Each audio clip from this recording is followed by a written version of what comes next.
Hare Krishna, welcome devotees to the Gita Daily session. So today we'll be discussing Bhagavad Gita, Sloka number 4.13.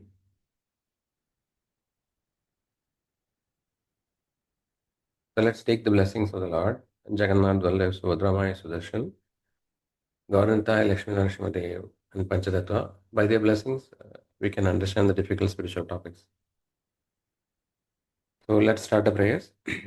Om Ajnanatimirandasya Gnananjanashalakaya Chakshurunmilitam Yena Tasmai Shri Gurave Namah Namam Vishnupadaya Krishna Preshtaya Bhudale Srimade Bhaktivedanta Swaminiti Namine Namaste Saraswati Devi Gauravani Pracharini Nirvishesha Shunyavadi Paschatyadesh जय श्री कृष्ण चैतन्य प्रभु नित्यानंद श्री अद्वैता गदाधरा श्रीवासादि गौर भक्त वृंदा हरे Krishna Krishna Krishna Hare Hare Hare Ram Ram Ram Hare Hare. So let's dedicate the session to His Divine Grace A.C. Bhaktivedanta Swami Srila Prabhupada, Founder-Acharya of International Society for Krishna Consciousness, by whose mercy we are able to understand the complex topics of spirituality and also able to apply it in a practical way in our day-to-day life. Let's thank Srila Prabhupada. Srila Prabhupada ki jai. So today we'll be discussing the 13th sloka of the 4th chapter. So I'll recite the verse. चादुर्वर्ण्यं मया सृष्टं गुणाकर्मा विभागशः तस्य कर्तारमपि मां विद्धि अकर्तारमव्ययम्. Repetition. चादुर्वर्ण्यं मया सृष्टं गुणाकर्मा विभागशः तस्य कर्तारमपि मां विद्धि अकर्तारमव्ययम्. Translation by Johann Gray Srila Prabhupada. Srila Prabhupada ki jai. According to the three modes of material nature and the work associated with them, the four divisions of the human society are created by me.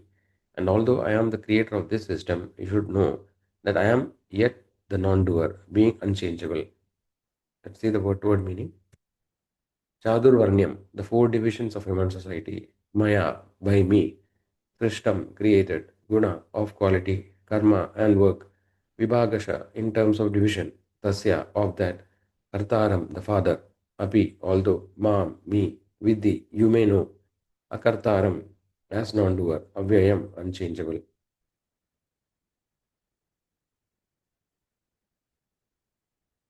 So let's discuss the shloka today. 4.13. So we are continuing the discussion on Bhagavad Gita, chapter 4, which is transcendental knowledge. So today we'll be discussing a shloka. So yesterday we saw that how the Lord is reciprocating with the devotees, right? So according to the extent of surrender a devotee person does to the Lord, to that extent the Lord reciprocates. So we saw how different devotees, the Lord was reciprocating. So today's topic is a little shift in the topic.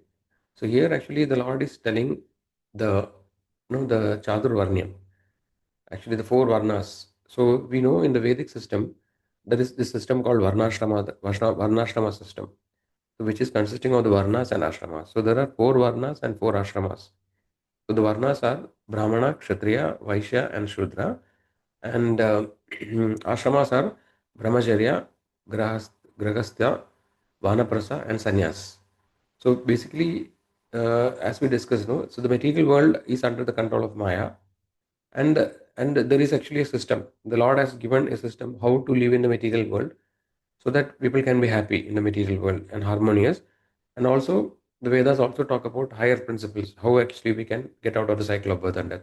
But majority of the people, because the Lord knows that majority of the people has come here to enjoy, so they would want to have a proper system which has to be established by which the society can exist in harmony. So based on the tendencies, so hence the Lord has created this Chaturvarnya. The Lord is saying that it is created by me, right? And a very important point is that it is not based on the birth. So it is not merely based on birth, but it is also based on the guna and karma. The guna are actually, we have seen the three modes of material nature, right? So this is Sattva-guna, Rajoguna, and Tamoguna. So these are the three modes of material nature. So based on this mode, the person predominantly has a disposition to be in the mode of goodness, passion, or ignorance. or a combination of that. So according to the modes, the gunas, and guna and karma, according to the activities the person is performed. So this Chaturvarnya is situated is defined based on the guna and karma, not by birth. So this is an important aspect. And this particular topic is a controversial topic generally, because in today's world, actually the caste system, the so-called caste system, actually everybody hates the caste system, because what has happened over the period of time when the society degraded, and then as the Kali Yuga advanced, actually the miscreants or the people who are having vested interest, they try to misinterpret the varnashrama system, and then they try to oppress the other people. So because of which there was different kind of bad practices in the society, right? There was discrimination. So people were discriminated based on these things. So that is why the caste system actually has a very negative connotation. So over the period of time, but essentially in the Vedic times, this caste system, like, it was not known as the caste system. It is a varnashrama system. So based on the guna and karma, actually people were classified into different categories. So this is a, whether we like it or not, right? In every society, there will be different kind of people who are inclined to different things. So there will be one class of people who are interested in learning, acquiring knowledge, and also they do teaching. For example, lectures, teachers, etc. So this class of people is known as the Brahmanas, right? So they are the brain. They are more intellectual class of people. So in today's world, we can see people who are scientists or scholars. So it is existing. Then the second class of people is known as the administrative class. So administrative class are Kshatriyas.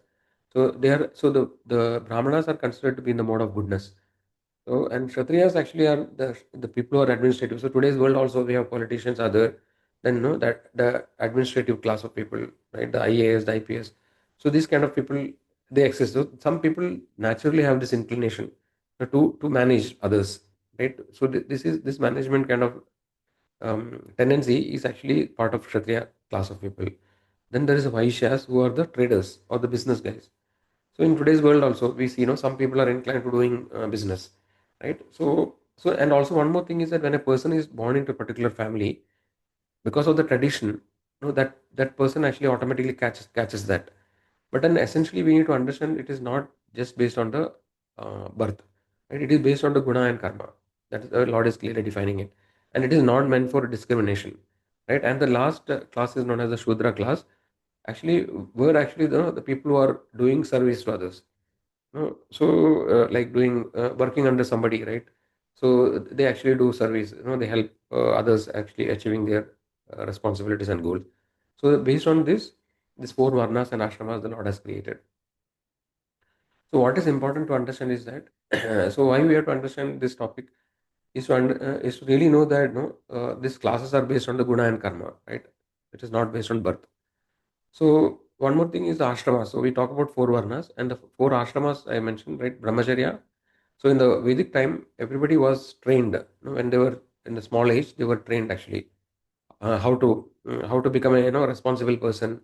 They were trained in Vedic scriptures, right? According to the varna, they were trained in that particular occupation. So this actually initial period of the life is known as brahmacharya, and brahmacharya is also important aspect of brahmacharya is celibacy, right? So this way they were properly trained before they enter into the next ashram, which is the which is the grihastha ashram. So a brahmachari can either enter into grihastha ashram or he can continue as a brahmachari lifelong, right? But generally, based on their inclination, if they are not able to control the senses fully, then they actually go to the next ashram, which is grihastha ashram. So they get married, have children, responsible children, train the children, right? Then after that, actually, when they attain the age of 50, according to Vedic scriptures, a person is supposed to enter into vanaprastha. Means he has to hand over the responsibilities to the newer generation, the children, right? If the children are there, like girls are there, then they should get married.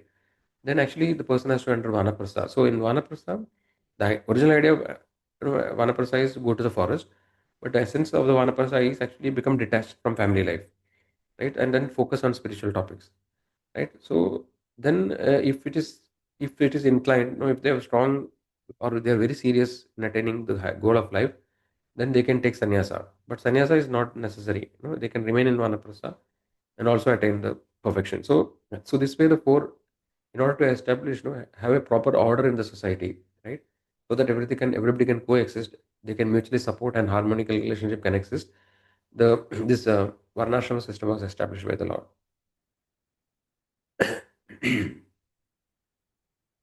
So we have seen that the three gunas, satoguna, rajoguna, and tamoguna, right? So satoguna is characterized by purity and harmony, right?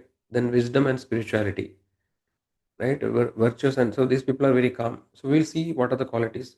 From Bhagavad Gita, 18th chapter describes the qualities of the four classes, right? 18.42 to 18.44. So the Brahmanas are defined like samodamas tapashaucham kshantirarjavameva Dhanam Vijnanam Astikyam Brahma Karma Swabhavajam. Peacefulness, self control, austerity, purity, tolerance, honesty, knowledge, wisdom, and religiousness. These are the natural qualities by which Brahmanas work. Shauryam Tejo Dhrirdhakshyam Yuddhe Chavi Apalayanam Dhanam Ishvara Bhavascha Kshatram Karma Swabhavajam. So these are the qualities of Kshatriyas: heroism, power, determination, resourcefulness, courage in battle, generosity, and leadership are the natural qualities of work of the Kshatriyas. Krishi Goraksha Vanijyam Vaishya Karma Svabhavajam. Farming, cow protection, and business are the natural work of the Vaishyas. Paricharyatmakam Karma Shudrasyabi Svabhavajam. For the Shudras, there are the labor and the service to others. So this way, the four classes are defined, in Bhagavad Gita. So what is very important to understand is that when we are aspiring the spiritual path and when we are aiming for the highest perfection, right? When we follow the spiritual path, then actually you are becoming a devotee of the Lord. You are becoming a bhakta or a Vaishnava. And it is mentioned, scriptures says that Vaishnavas are actually above the four classes. Right? And Krishna in this sloka also says that, even though I have created these four orders, I am not bound by that. I am beyond that, because the Lord is spiritual, and this Chadurvarnyam, etc., is prescribed for the material world. In the spiritual world, this kind of system doesn't exist. No, this is for the material world, because the people are of various qualities, and the three modes are acting in the material world. And in order to have a proper harmony and balance, this Varnashram system is established in the material world. But in the spiritual world, it is not there. Similarly, when one become a Vaishnava, when become a pure devotee of the Lord, he transcends all these categories. A Vaishnava doesn't have any jati.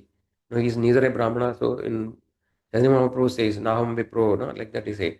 So Chaitanya Mahaprabhu says, I am not a Brahmana, I am not a Vaishya, not a Kshatriya, not a Shudra, right? That I am the servant of the servant of the servant of the devotees of the Lord. So a devotee of the Lord actually is beyond all these varnas and ashramas, right? So this is what essence for us to understand from this shloka. Right? And also in scripture says, actually the varnashram system is very difficult to establish in the Kali Yuga, because everything is degraded. And there are no brahmanas, right? Nobody is actually following their prescribed duties, right? So each class has a prescribed duty, as we just saw, right? And they are supposed to follow it strictly. But in Kali Yuga, nobody is following. So Skanda Purana says, Asmin Kalo Yuge Bhuyan Kalo Shudra Sambhava. So Skanda Purana says that in Kali Yuga everybody is a Shudra, because there is no Brahmana, Kshatriya, and Vaishya in the proper sense.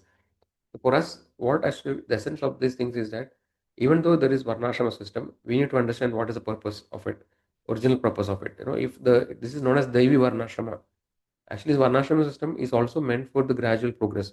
As we saw, the Vedas talks about Karma Ganda, Gnana Ganda, Upasana Ganda, different sections, right? There are sections for gradual progress. So the idea of Varnashrama system is to initially start, because all people are not in the same stage of progress. No, some of them are in a lower stage, some of more in the mode of ignorance, some are in the mode of passion, etc. So in order to bring everybody step by step gradually to make progress, the Vedic scriptures provide the Varnashrama system, so that slowly they can make progress. But essence of it is that when we try to become a devotee, right, when we surrender to the Lord, then actually we are not bound by the, gradually we become free from the clutches of Maya, right? And we are slowly we become, we can rise above the rules and regulations, right? And then when we become a pure devotee, then actually we are about, even we are above the mode of goodness. So we mentioned the mode of passion. So mode of goodness is the topmost of the three modes, right? And there is something called Shuddha Sattva, which is above the mode of goodness. So when somebody becomes a pure devotee, when we associate with the Lord, right, when we take up devotional service by chanting the holy names, we become purified, and then we transcend the modes. So we can rise above all these varnas. So now there is one small story from the scripture to illustrate that it is not necessary to be born as particular category, right? But we can acquire it. So here the story of sage Vishwamitra is there. So Vishwamitra is a very famous sage, right? He was his name was Kaushiga. No, he was a born Kshatriya. He was born into a family of Kshatriyas as a king, and he was a king, right? And so he had exhibited the Kshatriya qualities. No, he was a very successful ruler and ruled successfully, capturing, defeating many enemies and acquiring a huge kingdom. One day, while hunting in the forest, he happened to meet Vasishta, sage Vasishta. So sage Vasishta was a Brahmana, and he was a great sage, and he had this Kamadhenu cow, which the Kamadhenu cow can give any wish, if it can provide anything, whatever we ask the Kamadhenu, it can provide it. So it is like a Kalpa Vriksha.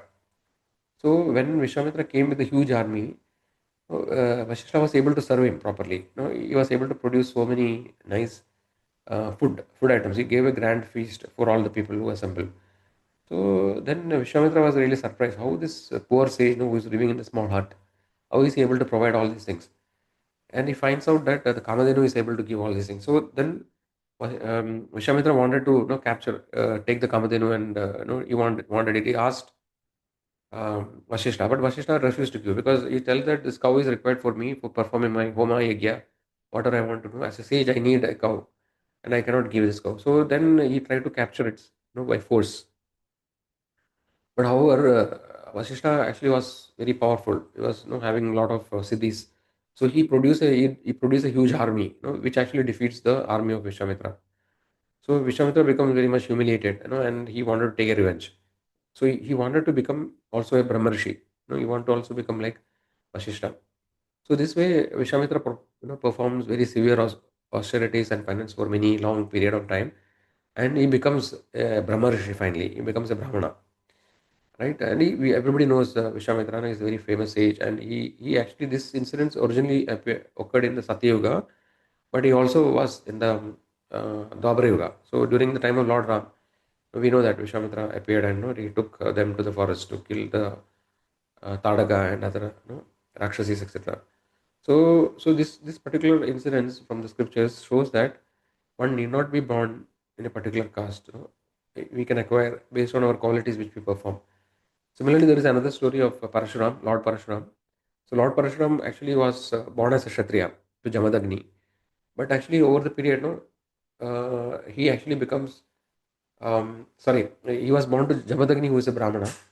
So Parashuram was born as a Brahmana, but then actually later, he becomes acquire the qualities of the Kshatriyas, and we know that he destroys the Kshatriyas for 21 times because of the offense committed to the Brahmana, his father.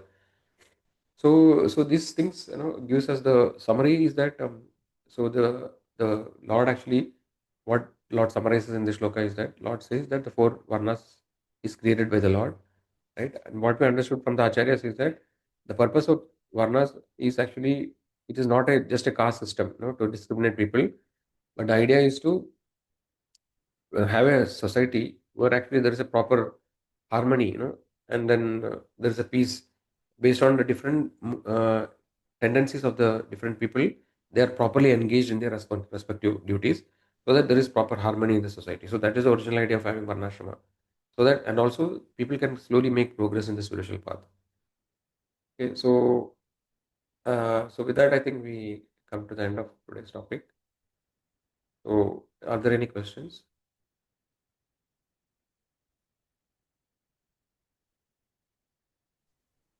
Hare Krishna, Prabhu. Yes, Prabhu Krishna. Prabhu, like Ravana is a Brahmana, right? Yes. Then, uh, the qualities is a demonic quality. Hmm. Or he was physically demon, or he was a quality wise he was demon, and why Both. he had 10 Yeah. heads? I Any boon had was there, or 10 heads? not able to understand, Prabhu. What? Why Ravana had 10 heads? or 10 heads. A- So, a- Any, any boon was given to him or something like that. so the first part I can answer, Prabhu. Second part I'm not sure.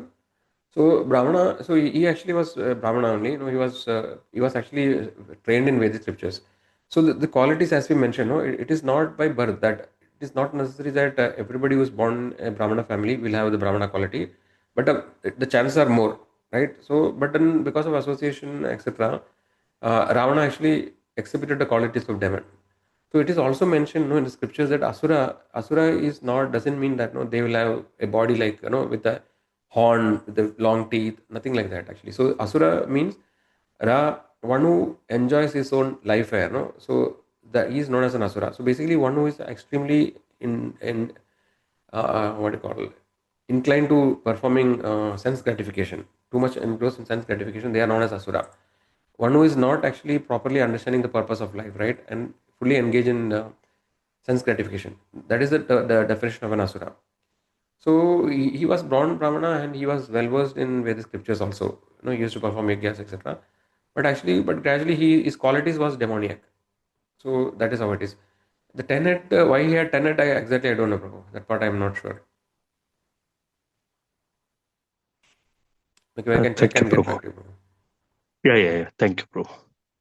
Okay, okay. Any other questions are there?